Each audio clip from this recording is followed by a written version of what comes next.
అందరికీ నమస్కారం. సింహరాశి, ఈ రాశి వారికి గ్రహ సంచారం మారుతూ ఉంది కాబట్టి ఈ రాశి వారు అసలు ఈ జనవరి నెల మొత్తం కూడాను పూర్తి స్థాయిలో వ్యతిరేక భావాలు కనపడుతూ ఉన్నాయి. మాట పట్టింపులు, ప్రతి వారితో విరోధములు, అకారణ ప్రయాణాలు, ఆ ప్రయాణాల వల్ల నష్టములు, అంతేకాకుండా యాక్సిడెంట్లు కనపడుతూ ఉన్నాయి. కాబట్టి ఈ రాశివారు అన్ని రకాలుగా జాగ్రత్త వహించడం మంచిది. ఇక ఈ రాశివారిలో విద్యార్థులు లెక్క వేసుకుంటే విద్యార్థులు అధిక శ్రమను పడవలసి వస్తుంది. ఆరోగ్యం జాగ్రత్త. అన్ని వృత్తుల వారికి ఈ నెల ఆరోగ్య విషయంలో మాత్రం జాగ్రత్తగా ఉండండి.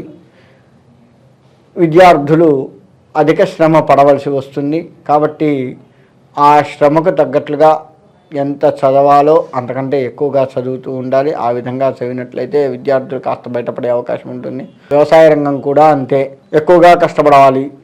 వీరు కూడా రాత్రనక పగలనక తిరుగుతూ ఉండాల్సి వస్తుంది. కాబట్టి ఆరోగ్య విషయంలో జాగ్రత్త వహించండి. మీరు ఈ యొక్క వ్యవసాయ రంగం విషయానికి వస్తే పంట మీకు అనుకూలంగా ఉంటుంది, అందులో సందేహం లేదు. కాకపోతే ఆ పంట నుంచి వచ్చేటువంటి లాభం ఏదైతే ఉందో అది కాస్త తగ్గుముఖం పట్టే అవకాశం ఉంది. మీరు ఉదాహరణకు 100 బస్తాలు పండుతున్నాయి అనుకున్నారు, 100 బస్తాలు పండుతాయి. కానీ ఆ 100 బస్తాలని బయట అమ్ముతారు చూశారు, ఆ 100కి ఒక 100 బస్తాలకు 1,00,000 రూపాయలు వస్తున్నాయి అని మీరు అనుకొని, అమ్మ 1,00,000 వస్తున్నాయి చాలు, అనుకున్న దానికి అనుకున్నట్లు వస్తున్నాయి అని ఊహిస్తారు చూశారు. 100 బస్తాలు పండుతున్నాయి కానీ బయట వచ్చే 1,00,000 రూపాయల్లో తక్కువ వచ్చే సూచనలు కనపడుతున్నాయి. అంటే మీ పంట మీకు మంచిగా వస్తుంది అనుకున్నది అనుకున్నట్టుగా, బయట అమ్మేసరికి గిట్టుబాటు ధర అంటుంటారు కదా, అది రాదు, కాస్త ఇబ్బంది పడుతూ ఉంటారు. కాబట్టి వ్యవసాయ రంగం వారు ఆ విధమైనటువంటి కష్టాలు ఉన్నాయి కాబట్టి జాగ్రత్త వహించండి. ఇక వ్యాపార రంగం వారికి అన్ని రకాలుగా నష్టాలే. ఒకటే ముక్క చెప్తున్నాను, అన్ని రకాలుగా నష్టాలే. కాబట్టి ఆ విధమైనటువంటి నష్టాలను మీరు చవిచూస్తారు. కాబట్టి జాగ్రత్త వహిస్తూ ఉన్న సరుకుని మీరు ఎంత చాకచక్యంగా వ్యవహరిస్తూ అమ్ముతారో అంత చాకచక్యంగా వ్యవహరిస్తూ అమ్మాలి. చేతి వృత్తుల వారు కూడాను వ్యాపారస్తుల కిందకే వస్తుంటారు ఒక రకంగా చెప్పాలి అంటే.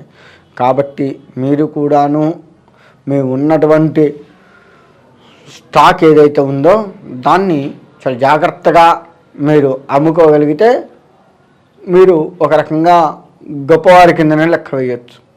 అంత బాగాలేదు అంటే ఓవరాల్గా చెప్పాలి అంటే ఈ రాశి వారికి బాగాలేదు. ఈ నెల జనవరి నెల మొత్తం కూడాను ఈ రాశి వారికి బాగాలేదు, అందులో ఎటువంటి సందేహం లేదు. ఇకపోతే రాజకీయ రంగానికి వచ్చేస్తే అసలు వీరు అంటున్నట్లు ఉండాలి ప్రతి విషయం కూడాను. అంటే కొత్తగా ఏదైనా ప్రజలకు చేయాలి అంటే కూడా భయపడుతూ చేసే పరిస్థితులు వీరు కనపడుతూ ఉన్నది. ఎందుకు అలా అంటే వీరు ఈ రాజకీయ రంగం వారు ముందే మాటిస్తారు కొన్ని, ఆ మాటని నెరవేర్చక మళ్ళీ కొత్త మాట ఇచ్చి కొత్త పనులు చేయాలి అంటే అది చేసావుగా, అది బాగా చేసావులే, ఇంక ఇది నువ్వు చేస్తావు అని ఎవడో ఒకటి ఏదో ఒక మాట అనే సూచనలు కనబడుతున్నాయి. అంటే ప్రజలలో మీ మీద నమ్మకాన్ని ఈ నెలలో తగ్గించుకుంటారు.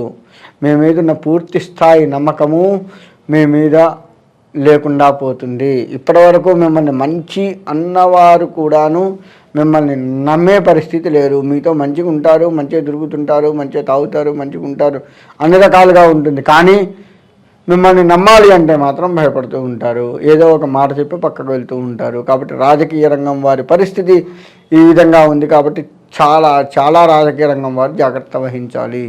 ఎవరిని తొందరపడి నమ్మొద్దు, తొందరపడి పనులు చేయొద్దు, ఏది తొందరపడి వేటిల్లో ఇరకొద్దు, ఈ విధంగా ఉండండి. ఇకపోతే రియల్ ఎస్టేట్ రంగం వారు కూడాను జాగ్రత్త వహిస్తూ ముందుకు వెళ్ళడం మంచిది. వీరికి అసలు ఈ నెల ఏమాత్రం కూడా బాగోలేదు. మొహమాటం లేకుండా చెప్తున్నాను, ఈ నెల రియల్ ఎస్టేట్ రంగం వారికి చాలా తక్కువ లాభాలతో బయటపడే పరిస్థితి ఉంది. కాబట్టి రియల్ ఎస్టేట్ రంగం వారు జాగ్రత్త వహిస్తూ ఉండండి, అందులో ఎటువంటి సందేహం లేదు. ఇకపోతే ఈ రాశి వారు అందరూ కూడాను చెప్పాలి అంటే ఆదిత్యాది నవగ్రహాలకు జపాలు చేసుకోవడం మంచిది. నవగ్రహ జపం చేస్తూ నవగ్రహ ప్రదక్షిణ నమస్కారాలు చేసుకుంటూ నవగ్రహాలకు అభిషేకాలు అర్చనలు చేయిస్తూ ఉన్నట్లయితే మరి బాగోలేదు కదండి, మరి డబ్బులు కావద్దా అంటే ఎట్లా చేస్తారో మీ ఇష్టం.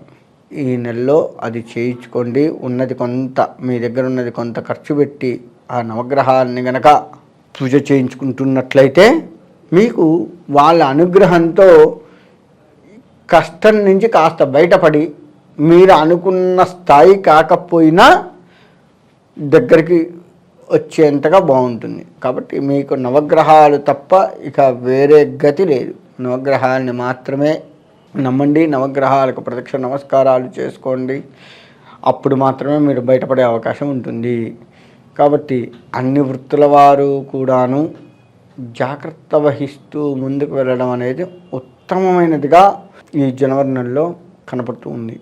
కాబట్టి మీరు ఆ విధమైనటువంటి పరిస్థితి మీ చేతిలో ఉంది. కాబట్టి మీరు ప్రతి పని కూడాను ఈ రాశివారు, ఇటు స్త్రీలు కావచ్చు, పురుషులు కావచ్చు, పిల్లలు కావచ్చు, వృద్ధులు కావచ్చు, ముఖ్యంగా వృద్ధుల విషయం లెక్క వేసుకుంటే ఆరోగ్యం జాగ్రత్త.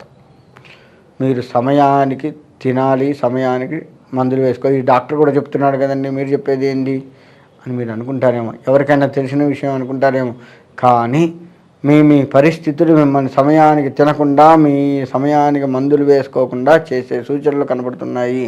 మీకు ఎంత టెన్షన్ ఉండనియండి, ఎంత పనులు ఉండనియండి, ఎంత హడావిడి ఉండనియండి, డాక్టర్ చెప్పిన సూచనలు పాటిస్తూ మీరు మందులు అలా చక్కగా వేసుకుంటూ అలా ఉన్నట్లయితే మీ ఆరోగ్యం బాగుండే అవకాశం ఉంటుంది. లేదు అంటే ఇంకా చెప్పకూడదు, చాలా ఇబ్బందులు పడతారు.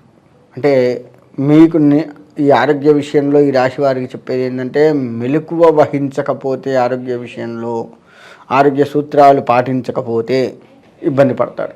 కాబట్టి నేను ఈ ఆరోగ్య విషయంలో 1కి 100 సార్లు ఈ విధంగా ఎందుకు చెప్తున్నాను అంటే ఆలోచించుకోండి. మీరు ఎంత జాగ్రత్త వహిస్తే అంత మంచిది. అనారోగ్యానికి కొంతమంది అనారోగ్యాన్ని స్వాగతం పలికే అవకాశం కూడా ఉంది. అనారోగ్యానికి అంటే వీరు చేసే ఈ నెలలో ఉన్న టెన్షన్లకి ఆ అనారోగ్యం వారిని స్వాగతిస్తుంటుంది, వారి వైపు లాక్కుంటుంది. అంటే బీపీ రావచ్చు, షుగర్ రావచ్చు, ఏదన్నా రావచ్చు. ఈ టెన్షన్లకి అంత బాగోలేదు అంటే భయపెడుతున్నాను అని దయచేసి అనుకోకండి. ఉన్నది ఉన్నట్లు చెప్తున్నాను. ఇలా ఎందుకు చెప్తున్నాను అంటే, మీరు జాగ్రత్త వహించి ఆ కష్టం నుంచి బయటపడాలి అన్న ఒక ఆలోచనే తప్ప ఇంత ఇదిగా చెప్పడానికి కారణం వేరే ఉద్దేశం లేదు. ఆ కష్టం నుంచి మీరు బయటపడితే మీరు బాగుండేది మీరే కదా, నేను కాదు కదా. కాబట్టి జాగ్రత్త వహిస్తూ కనుక ఉన్నట్లయితే ఈ రాశివారు అన్ని రంగాలుగా బాగుంటారు. కాబట్టి ఆ విధంగా జాగ్రత్త వహిస్తూ ప్రతి పనిని కూడా ఆలోచిస్తూ నవగ్రహానికి సంబంధించినటువంటి పరిహారాలు చేసుకుంటూ ముందుకు వెళ్ళి అందరూ కూడా సుఖంగా ఉండాలి అని కోరుకుంటూ సెలవు తీసుకుంటాం.